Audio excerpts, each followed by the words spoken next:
Good evening and welcome to the local campaign, helping you make a more informed choice in the June 7th provincial election. My name is Karen Ciolin and tonight we have the riding of Cambridge. I'd like to take a moment now to introduce our candidates in an order drawn at random prior to this evening's debate. We have Belinda Carahalios with the Progressive Conservative Party, Liberal incumbent Catherine McGarry, and Marjorie Knight with the NDP. Now, Green Party candidate Michelle Braniff couldn't be here with us tonight, but she did record an opening and closing statement for us, so we'll be hearing from her tonight as well in just a few moments. Now, before we begin, just a few rules on tonight's debate.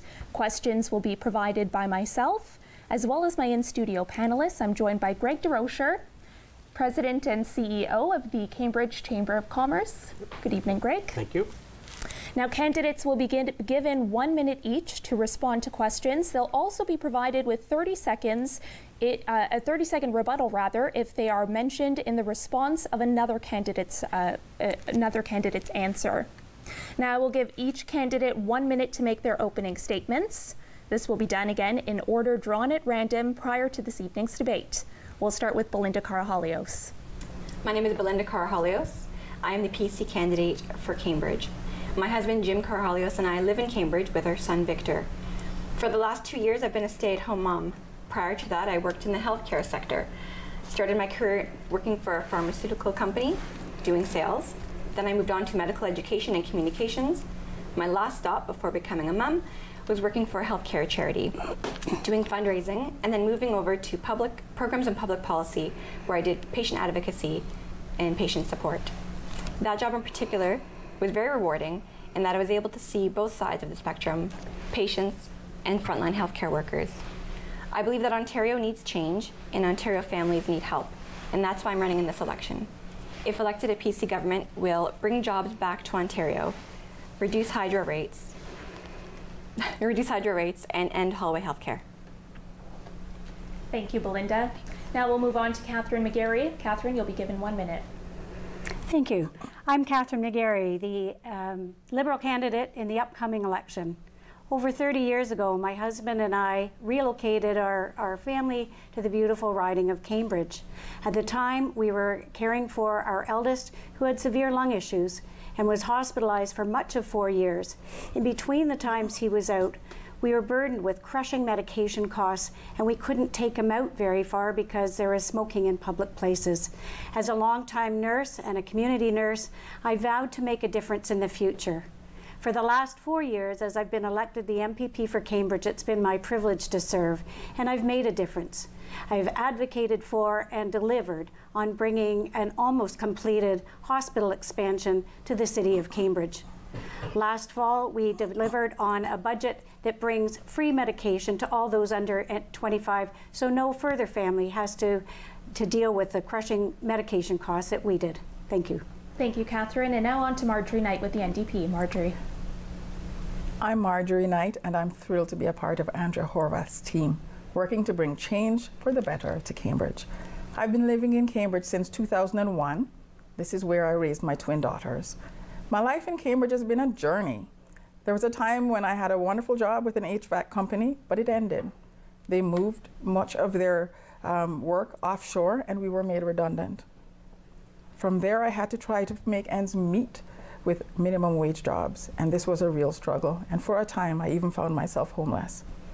But I raised myself out of poverty. I went back to university and obtained a social work degree. Currently, I'm a family outreach worker with the House of Friendship, where I serve Cambridge families who themselves are trapped in poverty. I've been actively involved in the 15 on Fairness campaign, fighting for better wages and improvement to the employment standards. I'm running because I've spent all this time advocating for the change from the outside. And certainly we've made progress, but I know I have a lot to offer from the inside as a legislator. I'll bring a voice for Cambridge. Thank you, Marjorie. And as I mentioned before, Green Party candidate Michelle Braniff couldn't be here with us tonight, but she did record an opening statement for us, so we'll go to that now. Michelle Braniff, Green Party of Ontario. I've had an eclectic career: lawyer, mediator, self-employment coach. I've taught at the post-secondary level at University of Waterloo, conflict resolution, collaboration, and business law, and I've taught at community college, social justice, social policy, and change. Throughout it all, I've been an entrepreneur. I worked in mental health as a middle manager, family counseling, and children's mental health. Currently, I do graphic recording as an entrepreneur, and I work with social innovators. Very, very big, powerful in business, nonprofit, and education, but almost absent in government. And that's why I'm interested in the Green Party, because Green Party embraces change. It does social innovation. It means we don't have to have fear and scarcity in politics. We don't have to choose between our planet and our economy. In fact, we can do the social innovation question. We can have both: healthy communities and fiscal accountability. That's why I'm green. And I'd like to mention as well that Libertarian Ellen Detweiler is also running in the riding but couldn't join us here tonight. Now for our first question, I'd like to give Greg DeRocher the opportunity to ask our candidates the first question of the evening. Greg. Thank you, Karen. The Chamber believes that addressing poverty issues and raising the minimum wage are two separate issues. Even at $15 an hour, it's impossible to comfortably raise a family, provide adequate food, clothing, and basic needs. A study published in 2014 by a government-sponsored think tank, which was established by the Ontario Liberals McGuinty's government in 2012, concluded that the Canadian evidence is more in agreement that minimum wages have no effect on reducing poverty and may even exacerbate poverty slightly. Assuming small business is now the largest contributor in supporting provincial and federal government interests, how will your government actually address the poverty issue? And now we'll start with Belinda. Thank you for your question, Greg. We believe that people should be paid fairly, but that a livable wage is only half of the solution. Making life more affordable, you need both a living wage and affordability. Cap and trade tax and the high hydro rates makes the cost of goods and services more expensive. We're forcing people into energy poverty. We need to scrap the cap and trade and reduce the cost of hydro. Minimum workers need tax relief because Liberals have made life so unaffordable. Thank you, Belinda. And now, Catherine, you'll get 1 minute. Thank you very much for the question. And this is a multi-pronged approach that our government has started to deliver on. We brought in the first poverty reduction strategy several years ago at a time where the economy was in a global recession. We decided to make sure that we did around the person basket of services. That includes not only increase in pay and minimum wage, it also includes supports for housing. It includes a lot of support for mental health. We've committed to increasing the social assistance rates. We've continued to increase the rates, and in our new budget, 3% per year for the next 3 years. We've also worked very hard on an affordable housing plan to ensure people are adequately housed, and we continue to add a number of supports in order to address this. Minimum wage puts more money in the pockets of our most vulnerable people. They are able to spend that in that very week, helping our local economy. Thank you, Catherine. Marjorie? Ontario is one of the wealthiest provinces in one of the wealthiest countries in the world. And yet, families are falling behind. Liberals promised us in 2008 to lift 90,000 children out of poverty by 2014, but they even cut social assistance during this time. The previous Conservative government slashed it by 21%. No hope for families there. The NDP will fully endorse the Income Security, a Roadmap for Change report and its findings. That includes a commitment to increase Ontario Works and Ontario Disability Program for each of the next 3 years. We will increase employment income that can be earned by ODSP recipients from $200 to $400 per month. We're committed to increasing the minimum wage to $15 and indexing it to inflation. We're committed to 10-year investment to build affordable housing, supportive housing, so every Ontarian can have a home. They can have prescription medicine, dental care, and health benefits, lowering costs. and letting them live well. Thank you, Marjorie. Candidates, on to our next question. Cambridge residents looking for an alternative to the 401 to travel to and from Toronto are obviously very frustrated with the lack of progress in obtaining GO train service for the city. What will your government do to finally connect Cambridge to the Innovation Corridor and bring GO train service to that city? We'll begin with you, Catherine McGarry. Thank you very much. And our party's record on transit is clear. No government in the history of Ontario has invested more in transit and transportation than we have. Over $190 billion in infrastructure across this province. We continue to work with all our partners unlocking the increasing GO service along the Cambridge to Milton line. We've increased a bus shuttle directly from the Cambridge station right to the Milton station. But recently, a new option has appeared, one that I'm very excited about. We want to ensure that we can put a GO train between Cambridge and Guelph. That has the advantage of connecting with the Kitchener GO line that is also going to have a high-speed rail. That means service from Kitchener to Union Station in 73 minutes, and our plan to bring a GO train between Cambridge and Guelph will allow us to connect to all that transit option. Thank you. Thank you, Catherine. Marjorie? Transit is going to be very interesting for our region, but I want to point out that it's not the transit that goes from the Waterloo region to Toronto. I want to point out that our local regional transit also needs help. I lived in Kitchener, in Cambridge, worked in Kitchener, and went to school in Waterloo. I spent 6 hours plus on a bus every day, and that needs to change. We need change for the better there. We also need a two-way all-day GO transit between our region and Toronto. It's very important that we have this. We're also looking forward to high-speed rail in the future, but for the immediate future, we do need two-way all day. But we also need it in Cambridge. We need a GO train from Cambridge. Every day there's an accident on the 401 right outside of Cambridge. That just indicates how much we need transit from Cambridge. And the NDP is going to find a way to make that happen. Thank you, Marjorie. Belinda?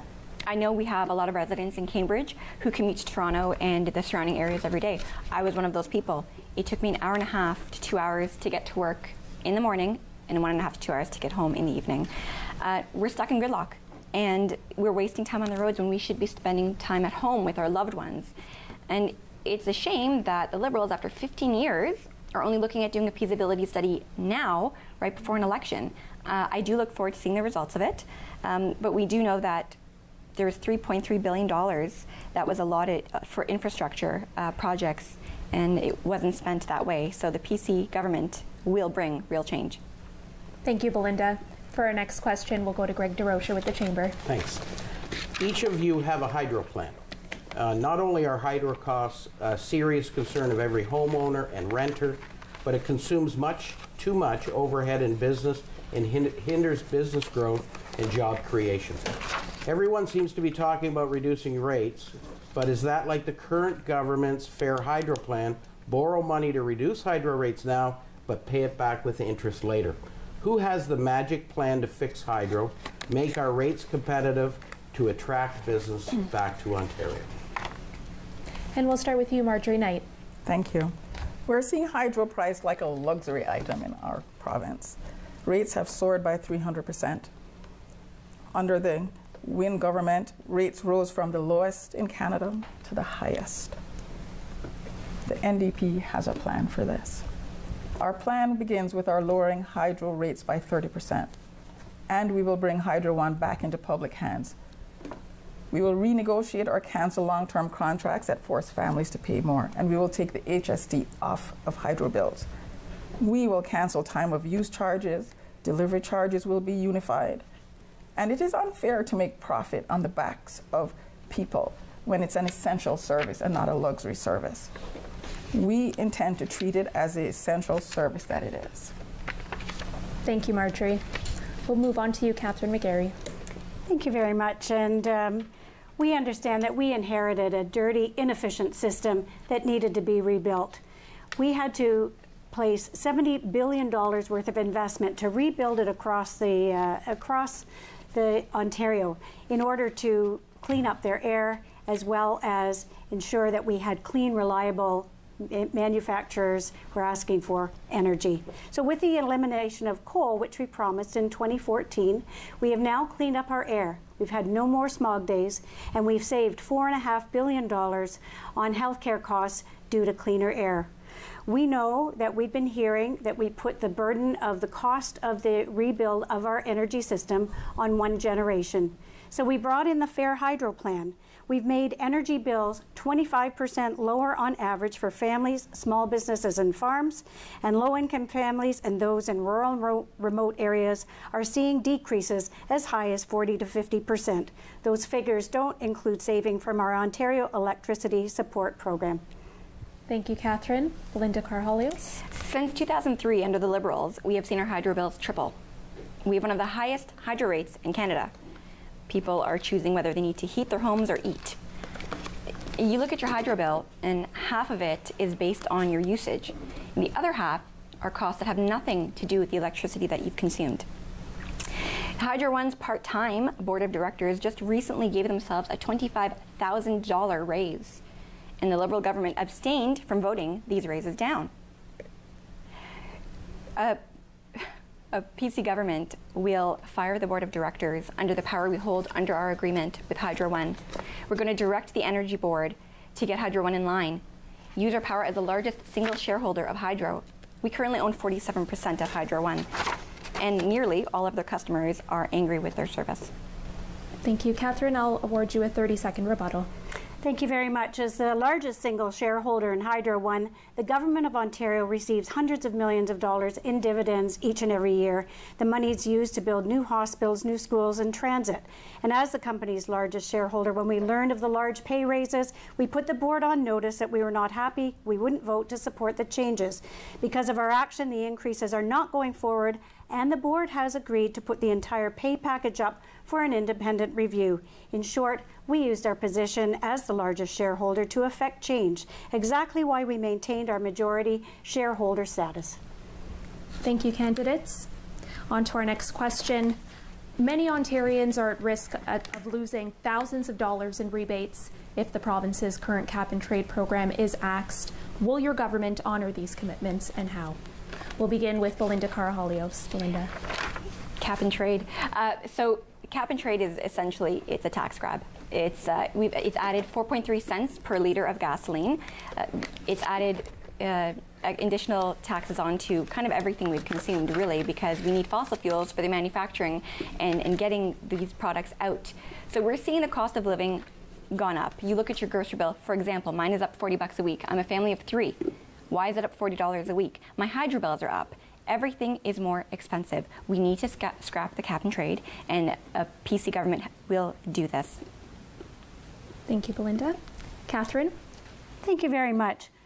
We have all been subject to seeing many, many different changes in weather systems. Climate change is real. We've seen weather changes that we haven't seen in many ever, including two 100-year floods in Windsor most recently. We need to address climate change. We need to mitigate the climate change by making sure that we're putting less carbon in the air. Ontario entered into a cap-and-trade auction with Quebec and California in order to put a price on pollution and make the biggest polluters pay.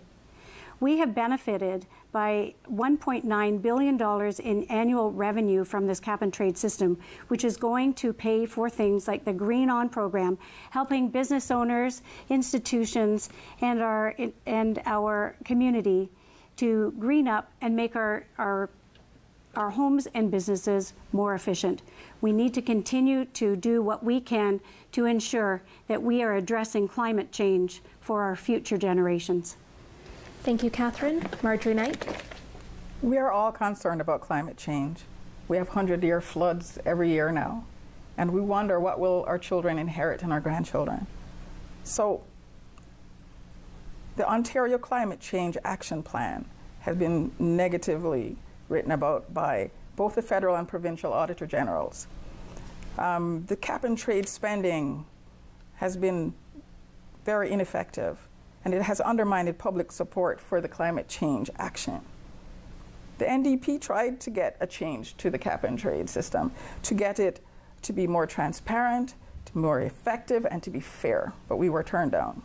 We believe big polluters should pay, and that money should support families like those who are lower income or who live in rural and northern areas, as well as trade-exposed industries.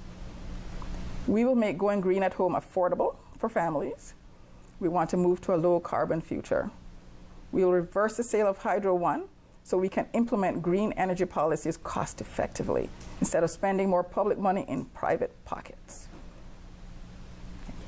Thank you, Marjorie. For our next question, we'll go to Greg DeRocher. Thank you, Karen. The Auditor General watches over the administration of Ontario's finances to help the legislature hold the government accountable. The auditor does this by carrying out detailed scrutiny of government spending and then producing an annual and special reports that provide MPPs with the information they need to judge how well public resources are being used. This is not a political report, but a report based on principles and facts. What measures would you fight to have implemented that would give confidence to the taxpayer that the annual report of the auditor and the findings are taken seriously and acted upon? We'll begin with you, Catherine McGarry.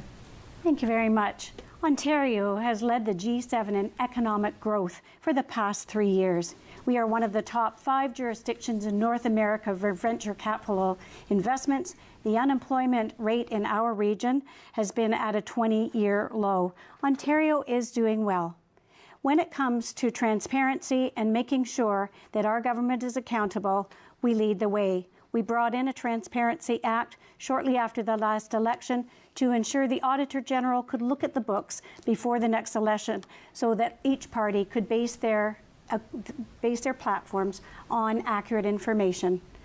Recently, we've been in an accounting dispute with the Auditor General about a couple of things, but she has also made sure that our path back to balance in balancing our budget in future years is certainly sound. We continue to thank and work well with our Auditor General to ensure that Ontario's books and economy moving forward is transparent and doing well. Thank you, Catherine. On to Marjorie Knight. Our Auditor General is someone who is well-versed in accounts, in looking at what we have put forward or the Liberal Party has put forward. The Auditor General has not been happy with the books from the Liberal government, and that's something that we take seriously. We believe that when they give us advice, it's advice we should take. There are efficiencies that can be made when we follow their advice. So as the NDP, and our stand is that we definitely will be listening to the Auditor General and making as many efficiencies as we can by what they suggest. Thank you, Marjorie. Catherine, I will give you a 30-second rebuttal. Thank you very much. Our unemployment rate, as I said, is doing well, but we know that we've been in an accounting dispute with the Auditor General over which side of the ledger a pension should be on. The other auditing firms in Canada that we did consult with, including KPMG, also disagree with the Auditor General's accounting practices. But what we do know is that we are all on the same page, that Ontario's economy is doing well. We are continuing to work with the Auditor General to sort this out in the future. Thank you, Catherine. On to Belinda Carahalios. So the Auditor General is the expert when it comes to this, and we know that the Auditor General has found $1 billion in waste in 1 year without cutting any jobs. And that's an efficiency that the Ontario PC government will find and will use, so we're not having to do anything in terms of cuts. The Auditor General has also found an additional $6 billion that apparently we have on the deficit. I trust the Auditor General, and we will make sure that she has a say moving forward. Thank you, Belinda. For our next question, Cambridge has one of the highest opioid overdose rates here in the region. What action will your government take to keep people safe and help the city cope with the burden caused by the opioid crisis? And as an additional follow-up question, would you support a safe injection site in Cambridge? We'll begin with Marjorie Knight. Thank you for that question. Opioids is on everyone's minds. It is a serious health crisis, and the NDP party will be treating it as the health crisis that it is. One thing is clear, we cannot do nothing. The cost of that would be astronomical. We need more than a one-pronged approach. We need a double-pronged approach. We need help with addictions. I work with House of Friendship, and we have programs for addiction, especially in Cambridge. We'll be opening one soon where we can help people there. But we also need to keep people alive so that they can get into addictions support, which means that something like SIS is necessary. We need to have harm reduction, and we need to have help from addictions. And until we have both of these, we are not going to be able to rise above this problem. Thank you, Marjorie. Catherine? Thank you very much. As a longtime nurse, this is something that I know a lot about. I worked in the emergency department as well as in the visiting nurse programs. And I also worked with the Waterloo Region Crime Prevention Council, and certainly Michael Parkinson in particular, to look at the multi-pronged approach that we could take. This is a public health crisis that's global. It needs immediate and urgent action. People on the front line have been telling us they need more supports. We have put in place the most comprehensive opioid strategy in the country, investing over $250 million to address the addiction and support people in getting the help that they need. This includes adding more frontline harm reduction workers across the province, expanding the supply of life-saving naloxone free of charge, something I've been pushing on since 2012 in this province. We're also providing money to expand the Rapid Access Addiction Clinic at CMH. And yes, the safe injection sites are certainly one of the best things we can do for harm reduction for the citizens of Cambridge. Thank you, Catherine. Belinda? It's very sad, this epidemic that we're dealing with the opioid crisis and with the stray needles that we're finding in Cambridge. I have a young son, as I mentioned earlier, and I take him to the park now, and the first thing I do is I look for stray needles. And that's unfortunate, and it's sad that this is what we're dealing with, and I feel sorry for those who are struggling with addiction. Doug Ford has made his position clear on safe injection sites. However, he's also made it clear that he will listen to experts and consult with the community. When I'm going door knocking, people are of three different camps. They're either they don't want the safe injection sites, they want it in the downtown core, or they want it at the hospital. We're going to listen to you, and we're going to figure out what's going to work best for the community in Cambridge. We need to tackle the problem head on and focus on mental health and addictions. The Liberals haven't done enough to deal with the crisis, and an Ontario PC government will take this seriously and help people struggling with mental health and addiction. We've committed $3.8 billion in funding for mental health services, addiction services, and housing supports. Thank you. Thank you, Belinda. On to our next question from Greg DeRocher. Many in Ontario believe health care is free.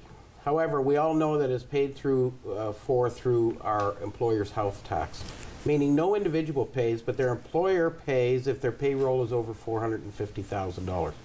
However, we know that minimum wage has done what minimum wage has done for many small businesses. It has increased their payroll, and it has, in a lot of cases, pushed them over that threshold of $450,000. This rate has not been changed since 2014. To ensure fairness to employers, we would suggest moving this to at least $550,000 of payroll and indexing this number to inflation. What do you think? Thank you, Greg. And we'll begin with you, Belinda Carhalios. So, the free healthcare, that's kind of a pet peeve of mine. I have friends in the States who constantly say, oh, Ontario, you guys have free healthcare. It's not free. Nothing is free. Someone is paying for it, and that someone is the taxpayers. We need change. Change that will support patients and healthcare professionals.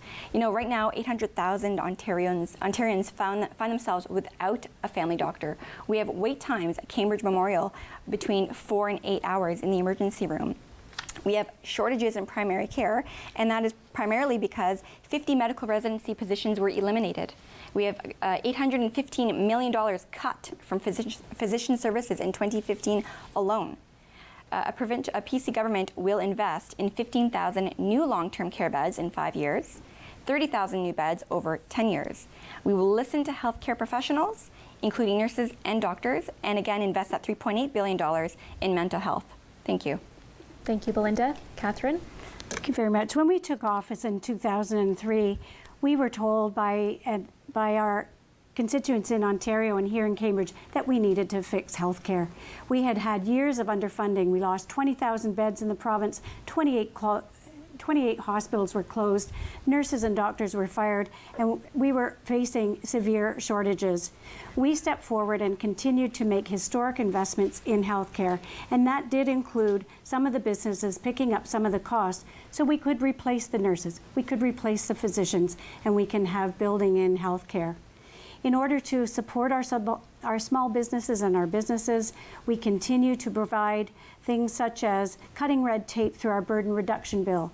We have cut costs for electricity users for small businesses and farms by 25%, and we have cut the small business tax rate by 22% over the last few years. We are committed to continuing to invest in healthcare. That's certainly something I know that our businesses need in order to attract more employees to Ontario. Thank you, Catherine. Marjorie? When I'm out door knocking, a theme I'm hearing all the time is a concern about the accessibility of our healthcare in our region. 60% of our wards in our hospitals are reporting occupancy rates over the international safety standard of 85%. We have people being treated in hallways and in bathrooms. It's not acceptable. Under the Liberals, we've seen 1,600 nursing positions cut and hospital budgets frozen for 4 straight years. Well, we're going to end hallway medicine. We are going to invest. We're investing $1.2 billion in hospital operations this year and $19 billion over the 10 years in hospital expansions and new hospitals. We will fund 2,000 new hospital beds to combat overcrowding, create a plan to deal with growing capacity issues. We'll introduce universal pharmacare and dental care programs and introduce better home care to keep more Ontarians out of hospitals. We will help. Thank you, Marjorie. Catherine, you get a 30-second rebuttal. Thank you very much. In 2003, we had to replace a lot of what was cut under the NDP government. They cut 24% of the acute care beds, 13% of the mental health beds. They slashed nursing school places and physician school places. We needed to step in to make sure that we could continue on addressing that. We increased nursing and medical school places, and we've continued to build up our healthcare system. 30,000 more nurses in the province, and we have a brand new, almost ready to open, Cambridge Memorial Hospital expansion. We are proud of the investment we continue to move forward with. Thank you, candidates.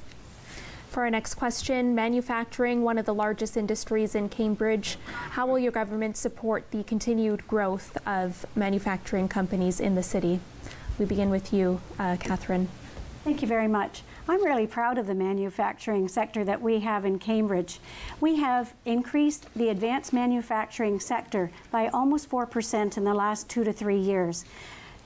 A few weeks ago, I was joined by many colleagues around the province to look at BWXT, which is a leader in the nuclear supply section, and they have landed at the biggest contract they've ever had, $642 million, in order to supply the nuclear rebuild of Bruce Power with another 32 steam generators.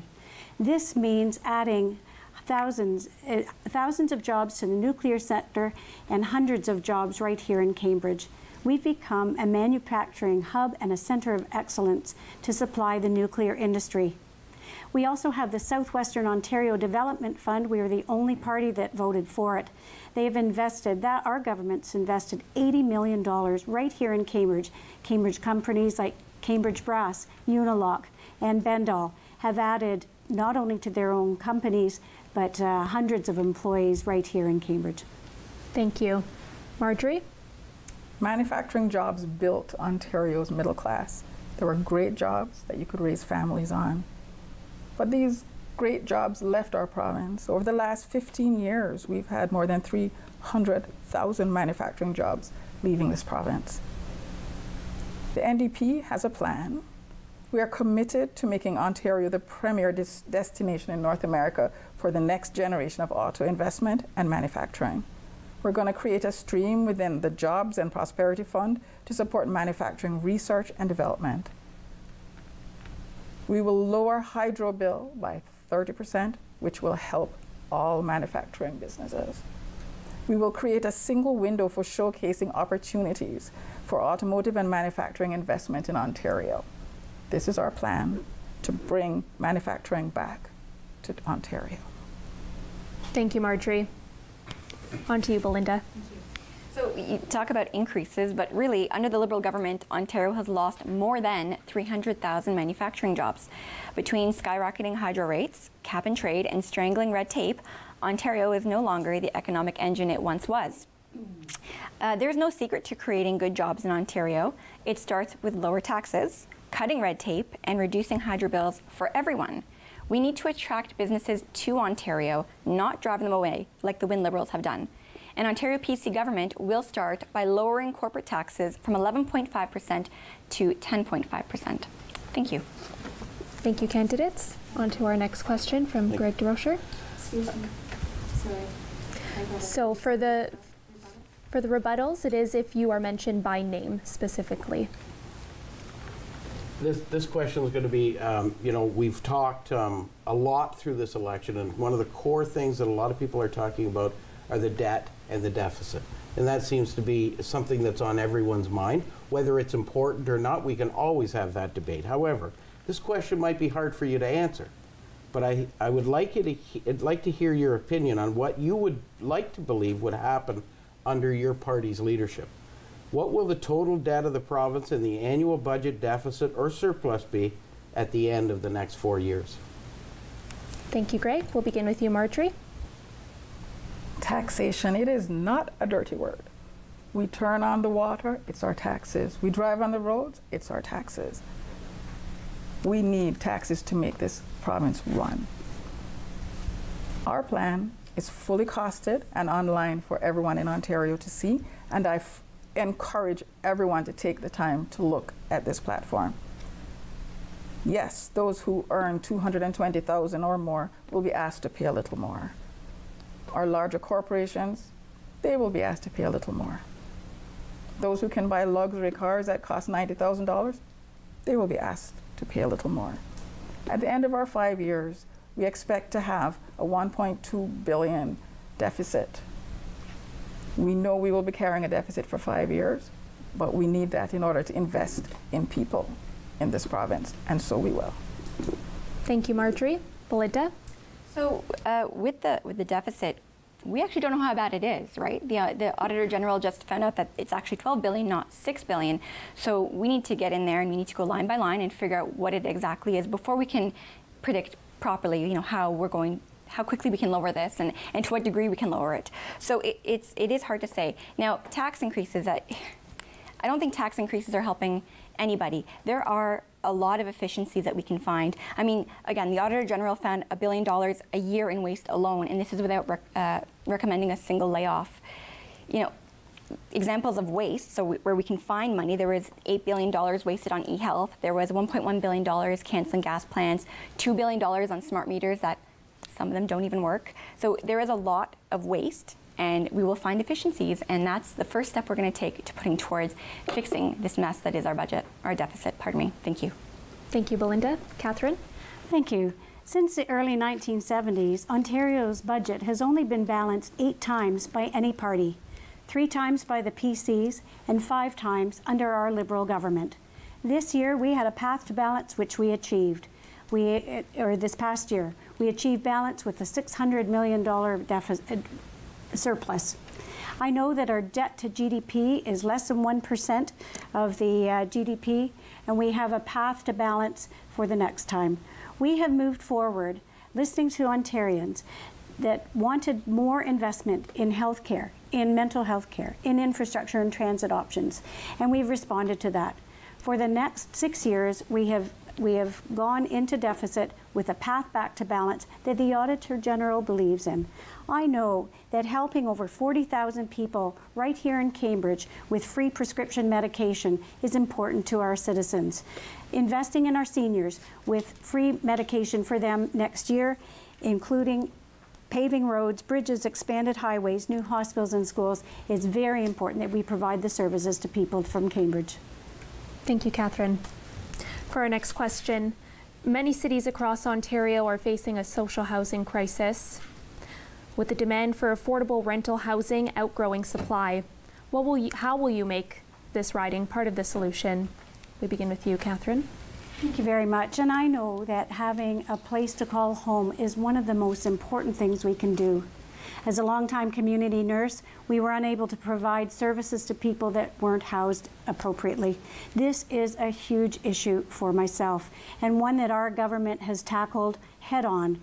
We want to ensure that we have affordable places for people to call home for many years. We've protected renters from across the province with sudden dramatic rent increases during our recently passed Fair Housing Plan. We're giving renters the confidence of knowing that the rent's not going to increase beyond the rate of inflation. We've created a standard lease to help both tenants and landlords know their rights and responsibilities. We continue to work with other levels of government to provide affordable housing, such as the new 35-unit building that's going up on Hessler Road right at Munch that has funding from the federal, provincial, and the regional levels of government. Thank you, Catherine. Marjorie? Andrea Horwath and the NDP believe that safe and affordable housing is a right. Today, we have more families waiting for affordable housing than living in affordable housing. I don't make the minimum wage. I make more than a minimum wage, and I can't afford the rents that are out there. I work with families every day who need housing, and it is almost impossible to find something that they can afford. Who can afford $1,300 a month for rent, $950 for a two-bedroom? It's impossible. The Ontario NDP will make the necessary investments in affordable housing. We're going to build 65,000 new affordable housing units over 10 years. We're working with partners such as the federal government, the not-for-profit, and the co-op housing sectors. We will build 30,000 new supportive housing units over the next 10 years. It's time to turf the failed policies of the Liberals and Conservatives and vote change for the better for housing in Cambridge in 2018. Thank you, Marjorie. Move on to Belinda. Is there a lack of supply in Ontario's rental market? Yes, there is. We are in favor of reducing the red tape and increasing supply without touching the greenbelt. The best way to bring down rental costs is by increasing supply. But it's not just a rental issue. We have to look at the bigger picture. We have high cost of rent, we have a high cost of gas, we have high cost of hydro. It is so much more than rent. Life in general needs to become more affordable, and that starts with getting rid of the cap and trade. It starts with reducing hydro rates. It starts with bringing more jobs back to Ontario and making a place that we can grow and we can survive and we can thrive. Thanks. Thank you, Belinda. For our next question, we'll go to Greg DeRocher. We believe that the next government must ramp up the accountability factor with how you manage and deal with our money. On the Fair Workplaces and Better Jobs Act, Bill 148, the chambers across Ontario and businesses as well called on the government to perform an independent cost-benefit analysis. This was ignored. In spite of that, we undertook this study and self-funded a report from CanCEA, the Canadian Centre of Economic Analysis, an organization regularly used by this government. Even though that this report clearly pointed out that the changes in Bill 148 were too much, too soon, it was passed. What would you do to ensure that all proposed policy, legislation, regulations have been evaluated against sound, quantitative evidence? Thank you, Greg. We'll begin with Belinda. We need to be consulting with small businesses. They're the ones that are hurting the most from this. And we need to make sure we're implementing things properly. We need to be cutting red tape. We need to make it so that our small businesses can thrive, because we know that small businesses are the backbone of a healthy economy. And we want to help you if you have a small business to succeed. Thank you. Thank you, Belinda. Catherine? I fully believe that our most vulnerable people that are working 35 hours a week should be able to support themselves, buy their children's shoes, put food on the table, and to be able to pay enough for rent. We believe that those workers should be paid adequately. Right now, businesses have been posting record profits in Ontario. Our economy is leading the G7 in economic growth. We have the lowest unemployment rate that we've had in over 20 years. Businesses are hiring, and we know that the growth hasn't been felt by everybody. We felt, if not now, then when? When is it that our most vulnerable workers have the chance to be able to have the dignity of a full-time job that helps to support them. We're also ensuring equal pay for equal work, mandating 3 weeks of vacation after 5 years of service, and introducing personal emergency leave days for every worker so that they can survive. We've done this with consulting with business. We've reduced their small business tax from 4.5 to 3.5%, and we continue to work with them to find ways to support them through this change. Thank you. Thank you, Catherine. Marjorie? I agree that Ontario small businesses make up 98% of the businesses we have in Ontario. Where their prosperity goes, so does ours. However, a low minimum wage does not serve anyone. I don't know if anybody else on this panel has experienced it, but I tried living on a minimum wage with my children. And what that meant is that at one point I became homeless. It meant that even silly things like Friday pizza were a stretch. At some point, we have to recognize that people deserve the right to earn a wage that allows them to live, to pay their rent, and not have to worry about whether they can pay the light bill or eat food. Yes, we want to support the small business, and we will. We will keep the rate low for them. We will find ways of helping them. We will help them by buying goods and services from them, from making sure 33% of our procurement comes from small businesses. There are many ways we can help them, and help them we will. Thank you, Marjorie. Now, Cambridge is under consideration to get a provincially run cannabis storefront when pot is legalized. How will you ensure the protection of our young people, not only based on retail location, but what safeguards will be in place to prevent youth from being able to purchase cannabis online? We'll begin with Catherine McGarry. Thank you very much. And we recognize that many Ontarians feel some uncertainty when it comes to the federal government's decision on legalizing marijuana. Ontario has led the way in discussions on making sure that this is done responsibly. It's why we have a measured plan that meets the federal requirements on us, but also ensures that people in Ontario are safe. We've committed to promoting public safety and health education, focusing on prevention as well as harm reduction. We want to make sure that cannabis isn't sold in corner stores, that it's sold responsibly away from schools. So our plan is to regulate the sale of marijuana through the Ontario Cannabis Retail Corporation, the LCBO, for weed. We've done extensive consultations in many communities to ensure that this is going to move forward. We are making sure that the retail and distribution is run through a provincial organization so it's as safe as possible, and a controlled model will undermine the black market while at the same time protecting our young people. Thank you, Catherine. Marjorie? This cannabis situation becomes very interesting. And while I understand those who need it for medical reasons, and I understand the government trying to find a responsible way of getting it out, but the bottom line is that having 1 or 2 stores, or even 40 stores across the province, is not going to quell the black market. It's not going to stop our youngsters from getting weed. Where are they getting it from now? Where do they get it now from there? Having 40 storefronts across Ontario will not help stop the youth. It will not protect them. Education is needed, yes, but we need to relook at this whole situation as to how we will roll out this cannabis plan, because as it stands right now, it's very ineffective. Thank you, Marjorie. Belinda? As mentioned, cannabis legalization is a federal matter. Alcohol and cannabis are substances that are controlled and should be kept out of the hands of minors.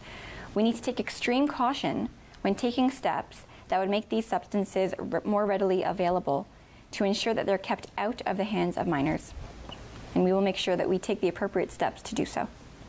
Thank you. Thank you, Belinda. On to our next question from Greg. Our chamber supports a conversation on a proposal created by the Toronto Board of Trade to establish a Superlinks organization that would be responsible for all public transportation through the GTHA and as far out as the region of Waterloo. We all recall the LRT squabble that went on here, and the provincial government contributed about 30%, maybe a little bit more, of the funding. Yet Brampton and Hamilton were offered LRT at 100% funding. The reason is they come under the banner of Metrolinx. If we had been in that umbrella, our LRT would have been 100% funded as well. There's some risk to this, and the plan would have to be vetted more thoroughly. But on the surface, how would you feel about a public transportation authority covering such a vast area of Ontario? Thank you, Greg. We'll begin with Marjorie. Metrolinx has its own problems, as does our Waterloo region. I am not sure that we would benefit here in Waterloo from being under that umbrella. I think that we have our own regional transportation here with the GRT, and I think that if we continue on our plan, that we will do quite well. I'm not sure that it makes any sense to take the actual planning, the knowledge of our area, the knowledge of our people, and put it in the hands of someone who lives in Ontario, who lives in Toronto, who has no knowledge of what's going on here. I think we need to think very carefully before moving away from what we have now. Thank you, Marjorie. Belinda? Public transportation covered under one umbrella is essentially how I took that. That can be a very emotional issue for people who live in the Waterloo region. We're not Toronto, and I have nothing against Toronto, but we're not Toronto, and we do have different needs, and things are different in the Waterloo region. And so I think that if we were to undertake something like this, we would need proper consultation with residents and make sure that this is going to satisfy the needs of those in Waterloo region, and of course, if it's under one umbrella, those who are living outside of the Waterloo region as well. So I do think further consultation is needed for something like this. Thank you. Thank you, Belinda. Catherine?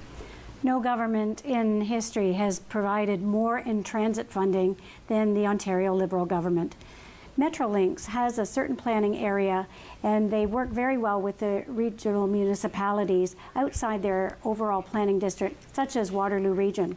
Waterloo Region had the chance years ago when Metrolinx was being set up as a government agency to come under their planning umbrella, but right now we have 11 transit agencies in the province of Ontario.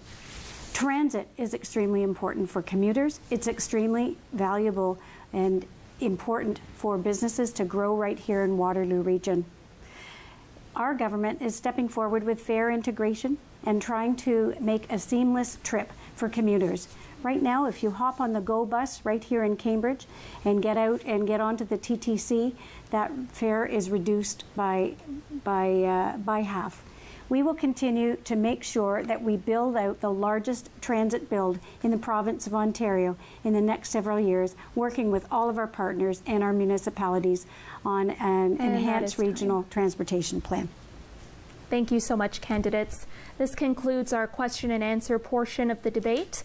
Just a reminder that each candidate will now get a minute to make closing statements, and we will begin in reverse order. So we begin with Michelle Braniff.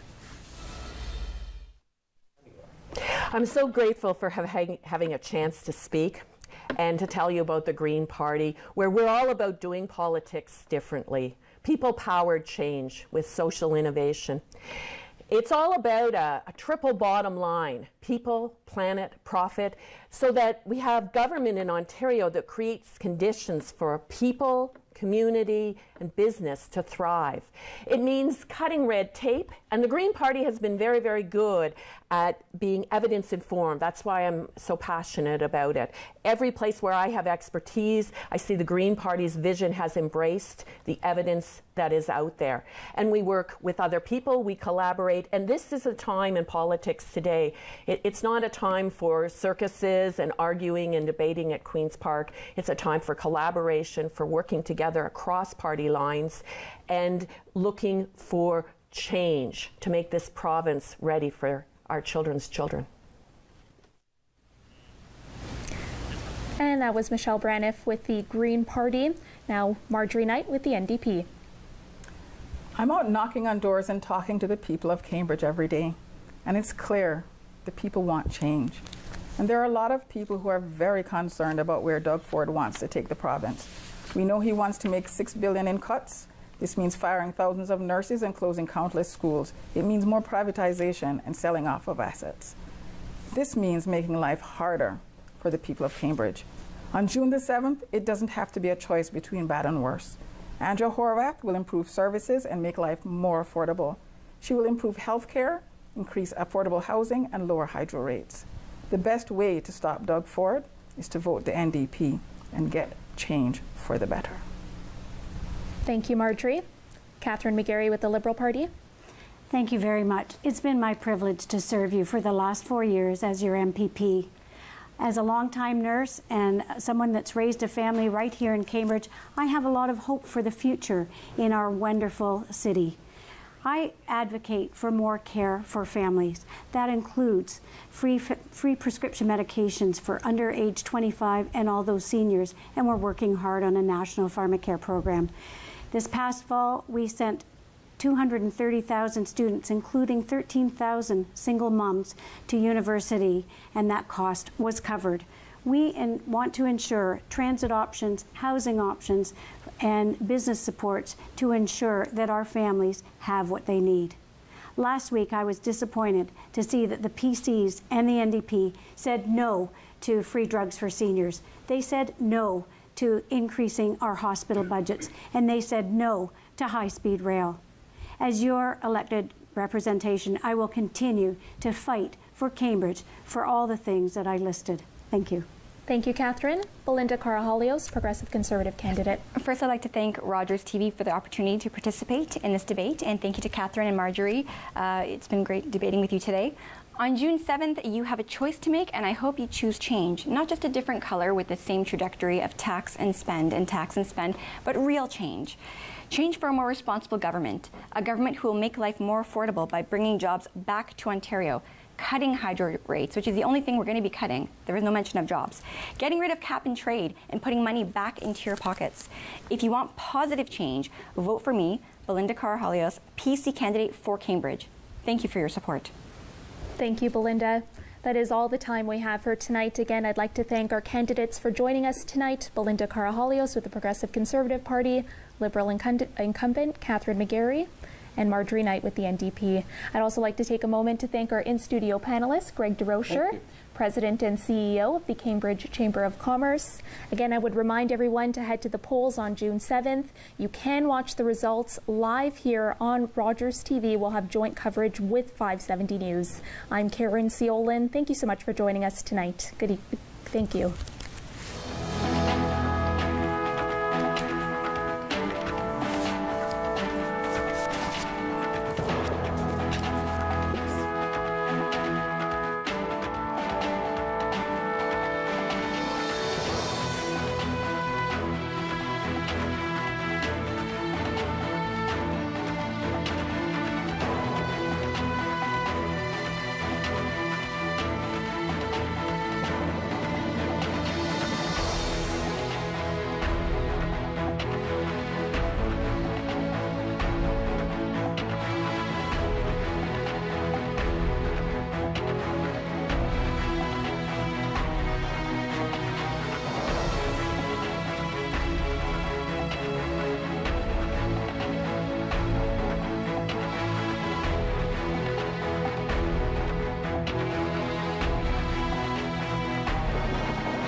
Call the Rogers TV viewer response line, email us, or connect with us on social media.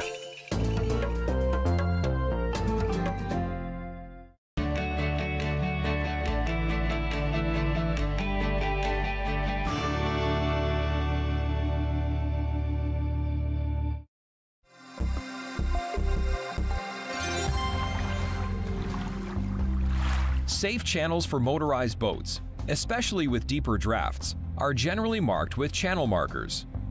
Most are red or green and are either floating ones, called buoys, or on shore, called day beacons. Another caution you should be aware of is this: a diving flag. A diving flag indicates diving activity in progress, and you should stay at least 100 feet away. What? There's people out there that don't know what Giovanni and me on Rogers TV is? Are you When did they get out of their coma? I'm on TV, not the